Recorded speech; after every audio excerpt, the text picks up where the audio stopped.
Jesus. அல்லேலூயா, அல்லேலூயா. கர்த்தர் பெரிய காரியத்தை ஆண்டவர் செய்கிறார். அல்லேலூயா. இன்றைய தேவ செய்தியினுடைய தலைப்பு வல்லமையுள்ள ஜெபம். வல்லமையுள்ள ஜெபம்னா என்ன? வல்லமையுள்ள அந்த ஜெபத்துக்குள் நாம் கடந்து போக நாம் என்ன செய்யணும், எப்படி நடக்கணும், தேவன் நம்மிடத்தில் எதிர்பார்க்கிற காரியங்களை நாம் அறிந்து கொள்ள வேண்டும். இன்றைக்கு நாம் தியானிக்கும்படியான வேத வசனம் சகரியாவின் புஸ்தகம் 12வது அதிகாரம். சகரியாவின் புஸ்தகம் 12வது அதிகாரம் 10வது வசனத்தை வாசிக்க கேட்போம். நான் தாவீது கூடாரத்தின் குடும்பத்தாரின் மேலும் எருசலேம் குடிகளின் மேலும் கிருபையின் ஆவியையும் விண்ணப்பங்களின் ஆவியையும் ஊற்றுவேன் என்று சகரியா தீர்க்கதரிசி மூலமாய் அவர் சொல்லுகிறார். வேதம் சொல்லுகிறது, நான் தாவீதின் குடும்பத்தாரின் மேலும் எருசலேமின் குடிகள் மேலும் கிருபையின் ஆவியையும் விண்ணப்பங்களின் ஆவியையும் ஊற்றுவேன். கிருபையின் ஆவி என்று சொல்லப்படுகிறது ஜெப ஆவியை குறிக்கிறது. அது ஒரு ஜெப கிருபை. அந்த ஜெப கிருபை நமக்குள் நிறைந்து காணப்படும் பொழுதுதான் நம்முடைய ஜெபத்தில வல்லமை புறப்பட ஆரம்பிக்கும். நல்லா தெரிஞ்சுக்கணும். ஏதோ சாதாரணமான ஒரு ஜெபத்திற்குள்ளேயோ அல்லது ஏதோ கடமைக்காக ஜபிக்கிறதற்காகவோ கர்த்தர் நம்மை அழைக்கவில்லை. நாம் ஜபிக்க ஆரம்பிச்சுட்டோம், தேவ சன்னிதானத்துல போகிறோம் அப்படின்னு சொன்னா நம்முடைய ஜபத்துல வல்லமை இருந்துதான் ஆக வேண்டும். அல்லேலூயா. ஒரு கடமைக்காக ஜபிக்கிற ஒரு ஜபமாக ஜபிக்கிறதற்காக தேவன் நம்மை எப்பொழுதுமே அழைக்கல. நீ தேவனுடைய பிள்ளையா இருக்கிறியா? தேவன் உனக்குள்ள வாசமாய் இருக்கிறாரா? நீ அவரோடு கூட உறவு வைத்திருக்கிறாய் அப்படி என்று சொன்னால் உன் ஜபத்துல வல்லமை புறப்பட்டுத்தான் ஆக வேண்டும். ஆனா இன்றைய காலகட்டங்களில நம்முடைய ஜபம் எப்படி இருக்கிறது, நம்ம எப்படி ஜபிக்கிறோமா? வேதம் சொல்லுகிறது, லூக்கா எழுதினதான சுவிசேஷம் 18வது அதிகாரம்.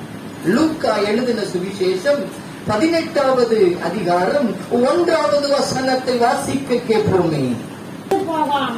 சோர்ந்து போகாமல் எப்பொழுதும் ஜெபம் பண்ண வேண்டும் என்பதை குறித்து அவர் ஓமை சொன்னார். ஆண்டவர் இயேசு கிறிஸ்துவை வேதம் சொல்லுகிறது. இயேசு தம்முடைய சீஷர்களுக்கு சொல்லிக் கொடுக்கிறார். என்ன சொல்லிக் கொடுக்கிறாரா? சோர்ந்து போகாமல் எப்போது ஜெபம் பண்ண வேண்டும் என்று. இன்றைக்கு பல நேரங்களில் நம்முடைய ஜபம் அப்படிப்பட்டதாய் மாறிவிடுகிறது.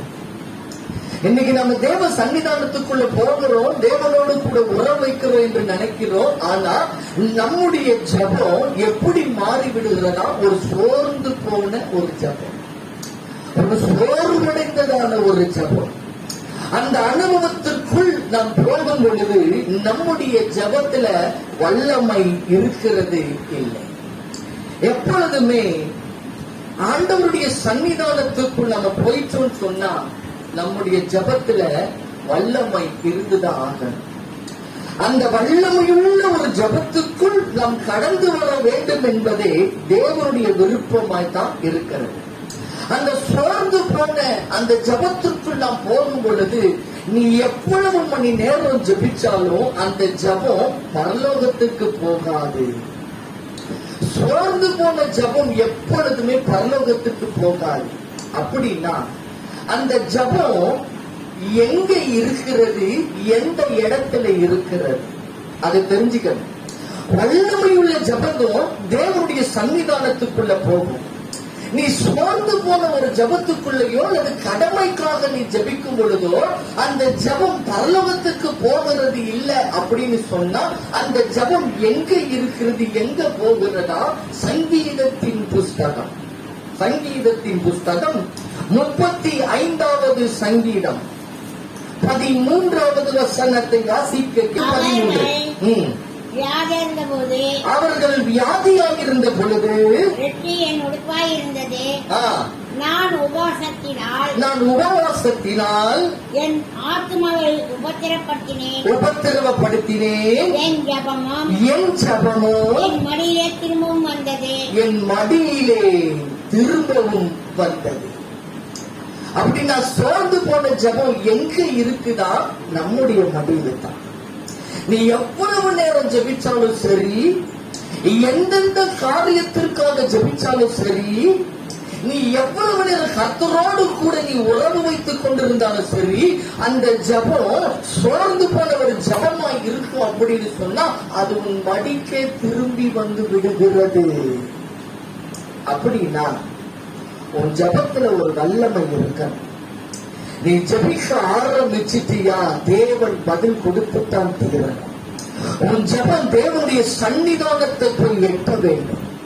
அப்படிப்பட்ட ஒரு ஜபமாய் நம்முடைய ஜபம் இருக்க வேண்டும் என்று சொன்னால் அந்த ஜபத்தில வல்லமை இருக்க வேண்டும். அந்த ஜபத்தில வல்லமை இருக்க வேண்டும் என்று சொன்னா நம் எப்படி ஜபிக்கணும், தேவன் எதிர்பார்க்கிற அந்த ஜபம் என்ன, அதைத்தான் இன்றைக்கு உங்களுக்கு சொல்லிக் கொடுக்க போகிறோம். அந்த ஜபத்துக்குள் நாம் கடந்து வரும் பொழுது நம்முடைய ஜபம் வல்லமையுள்ளதாய் மாறி விடுகிறது. வேதம் சொல்லுகிறது, யாக்கோபின் புஸ்தகம் 5வது அதிகாரம், யாக்கோபின் புஸ்தகம் 5வது அதிகாரம் 15வது வசனத்தை வாசிக்க கேட்க. அப்பொழுது விசுவாசமுள்ள ஜபம் வினியாளிகளை ரட்சிக்கும். கர்த்தர் அவனை எழுப்புவார். அவன் பாவம் செய்தவனானால் அதுக்கு பேருதான் வல்லமையுள்ள ஒரு ஜபம்.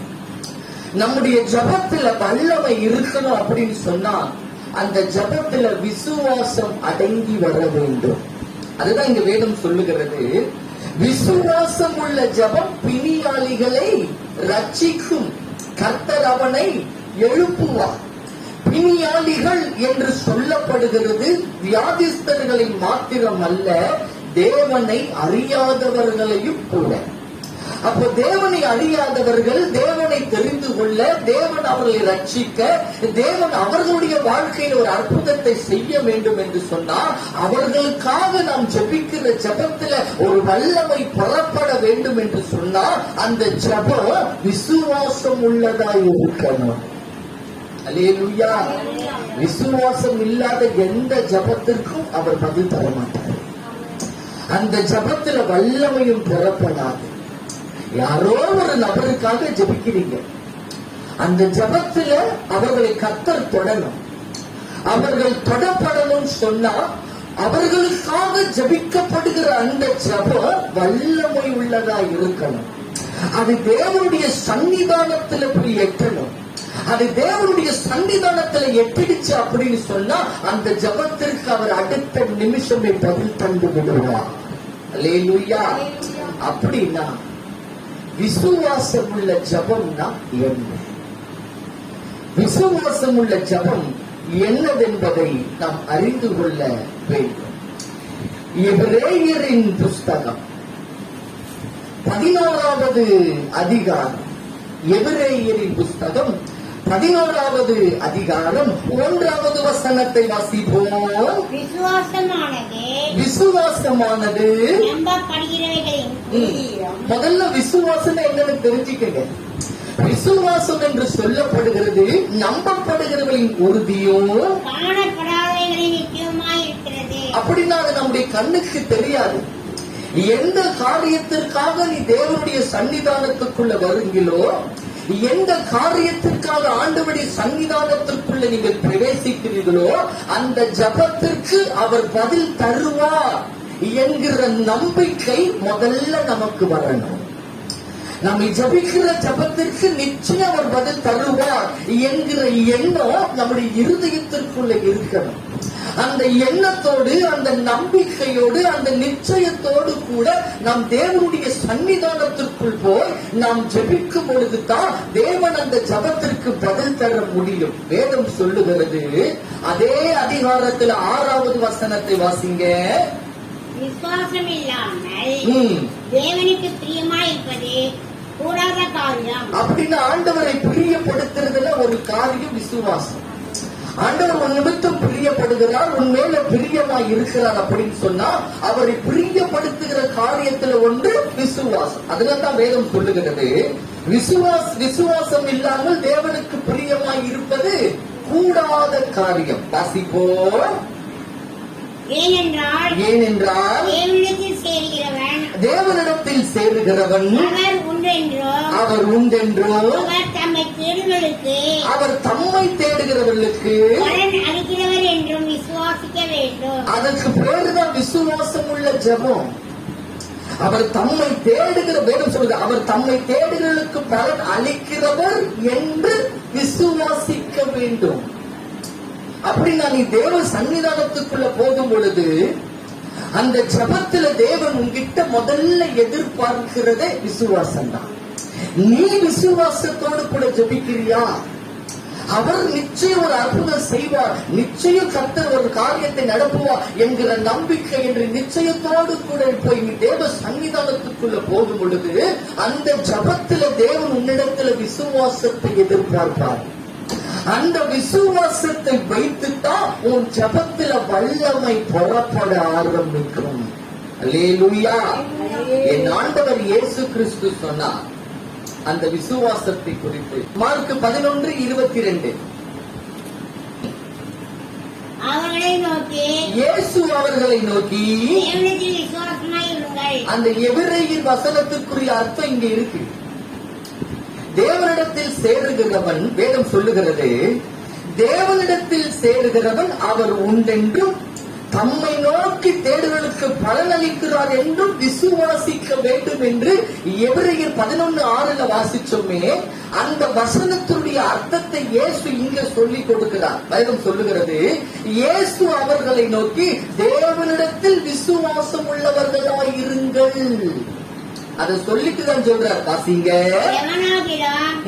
இந்த மலையை பார்த்து நீ பெயர்ந்து சமுத்திரத்திலே தள்ளுண்டு போ என்று சொல்லி, சமுத்திரத்திலே தள்ளுண்டு போ என்று சொல்லி, நாம் சொன்னபடியே நடக்கும் என்று, தாம் சொன்னபடியே நடக்கும் என்று நம் இதயத்தில் சந்தேகப்படாமல், அந்த சந்தேகம் என்ற எண்ணம் வரவே கூடாது. நீ சந்தேகத்தோடு போய் நீ என்ன காரியத்திற்கு ஜபிச்சாலும் கர்த்தர் பதில் தர மாட்டார். அல்லேலூயா. அதுதான் ஆண்டவர் சொல்றார். வேதம் சொல்லுகிறது, எவனாகிலும் இந்த மலையை பார்த்து நீ பெயர்ந்து சமுத்திரத்திலே தள்ளுண்டு போ என்று சொல்லி தன் சொன்னபடியே நடக்கும் என்று தன் இருதயத்திலே சந்தேகப்படாமல் விசுவாசித்தால் அவன் சொன்னபடியே ஆகும் என்று ஆண்டவர் சொல்றாரு. நீ விசுவாசத்தோடு கூட நீ ஜெபிக்கும் பொழுது அந்த விசுவாசம் உன் வாழ்க்கையில கர்த்தர் ஒரு அற்புதத்தை செய்து கொடுக்க வேண்டும் என்று சொன்னாலோ, அல்லது அந்த விசுவாசத்தின் மூலமாய் உன் ஜபத்துல வல்லமை புறப்பட வேண்டும் என்று சொன்னாலோ, உன் இருதயத்துல கொஞ்சம் கூட சந்தேகம் வரவே கூடாது. ஆண்டவர் இதை செய்வாரா? ஆண்டவர் இதை நடத்துவாரா? நம்ம இன்னைக்கு ஜெபிக்கிறோம், அவர் அற்புதம் செய்வாரா? ஒருவேளை அவருக்கு விருப்பமா இருந்தா செய்யட்டும், ஒருவேளை அவர் விருப்பத்தின்படி செய்யட்டும், ஒருவேளை அவருக்கு நம்ம ஜெபத்தை கேட்டு ஏதோ இறங்கி மன விருப்பத்தின்படி ஏதாவது அவர் செய்வாரா என்கிற எண்ணம் அல்ல. நான் ஜெபம் பண்ணுகிறேன், இன்றைக்கு இயேசு எனக்கு ஒரு அற்புதத்தை செய்வார், நிச்சயம் இன்றைக்கு ஒரு அற்புதம் நடக்கும், என் ஜெபத்தை கேட்டு நிச்சயம் அவர் பதில் தருவார், இன்றைக்கே அந்த பதிலை நான் பெற்றுக் கொள்வேன் என்கிற எண்ணம் உன் இருதயத்துக்குள்ளே இருக்க வேண்டும் என்கிற நம்பிக்கை என்கிற நிச்சயம் உன் இருதயத்துல இருக்கணும். அது மாறாக நீ சந்தேகத்தோடு கூட நீ எந்த காரியத்தை ஜெபிச்சாலும் அந்த ஜெபத்திற்கு தேவன் பதில் தர மாட்டார். அதற்கு பேருதான் சோர்ந்து போன ஜெபம். நீ சந்தேகத்தோடு கூட ஜெபிக்கிற எந்த ஜெபமும் சோர்ந்து போன ஜெபம். அதுல வல்லமை இருக்காது. நீ விசுவாசத்தோடு கூட ஜெபிக்கிற அந்த ஜெபத்துல வல்லமை உண்டு. அது உன் பரலோக ராஜ்யத்திற்கு அந்த வல்லமை கொண்டு போகும். அங்க இருந்து அவரிடத்திலிருந்து பதிலை கொண்டு வந்து தேவன் உனக்கு தருவார். அல்லேலூயா. போகட்டும். விசுவாசம் உள்ள ஜபத்துல வல்லமை இருக்கிறது என்று நான் சொன்னேன். அப்படின்னா விசுவாசம் உள்ள ஜபத்துல எப்படிப்பட்ட வல்லமை தேவன் வைத்திருக்கிறார்? நீ எந்த காரியத்துல விசுவாசத்தோடு கூட நீ ஜெபிச்சாலும் தேவன் நிச்சயம் அதில பதில் தருவார். அல்லேலூயா. ஏன்னா இயேசு சொன்னார், அதே மார்க் எழுதின சுவிசேஷம் 11வது அதிகாரம் 23வது வசனத்தை வாசிக்க கேட்போம். 24 வசனத்தை வாசிங்க. ஆதலால் நீங்கள் ஜெபம் பண்ணும் பொழுது எவைகளை கேட்டுக்கொள்ளுகிறீர்களோ அவைகளை பெற்றுக்கொள்வோம் என்று விசுவாசியுங்கள். முதல்ல அதை நம்பு. நீ என்ன கேட்கிறியோ அதை பெற்றுக்கிறவேன் என்கிற முதல்ல விசுவாசம் நமக்கு இருக்கணும். அதை பெற்றுக்குவோமா என்கிற எண்ணத்தோட போகக்கூடாது. அந்த எண்ணம் வந்துருச்சுனாவே அந்த ஜபத்துல வல்லமை இருக்காது.